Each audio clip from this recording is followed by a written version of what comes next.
నిరుద్యోగ రణభేరి పోస్టర్ను విజయవాడ ఏఐవైఎఫ్ కార్యాలయంలో ఆవిష్కరించారు. ఏఐవైఎఫ్ రాష్ట్ర అధ్యక్షులు పరుచూరి రాజేంద్ర ప్రసాద్ బాబు. జాబ్ క్యాలెండర్ కూడా ప్రకటించలేదన్నారు. తక్షణమే నిరుద్యోగ భృతిని ప్రకటించాలని డిమాండ్ చేశారు. కొత్త ఉద్యోగాలు ఇవ్వకపోగా ఉన్న ఉద్యోగాలను తొలగిస్తున్నారని ఆవేదన వ్యక్తం చేశారు. యువగళం పేరుతో నారా లోకేష్ ఇచ్చిన హామీలు నెరవేర్చాలని డిమాండ్ చేశారు.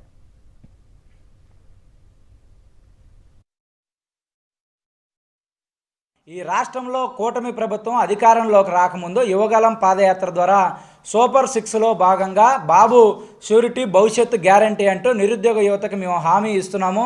మేము అధికారంలోకి రాగానే జాబ్ క్యాలెండర్ ప్రకటిస్తాము, 20 లక్షల ఉద్యోగాలు కల్పన చేస్తాము, ఏటా నెలకి 3,000 రూపాయల నిరుద్యోగ భృతి ఇస్తామని చెప్పేసి అధికారంలోకి వచ్చారు. అధికారంలోకి వచ్చిన తర్వాత ఒక్క ఉద్యోగం కూడా భర్తీ చేసినటువంటి పరిస్థితి లేదు, జాబ్ క్యాలెండర్ ప్రకటించినటువంటి పరిస్థితి లేదు. 2 జనవరి 1 పూర్తయినా కూడా ఇంతవరకు జాబ్ క్యాలెండర్ ప్రకటించలేదు. కొత్త ఉద్యోగాలు ఇవ్వకపోగా ఉన్నటువంటి వాలంటీర్లకి ఉగాది రోజు తీపి కబురు చెప్తున్నానని చెప్పి 2,60,60,000 మంది వాలంటీర్లని రోడ్డున పడేశారు.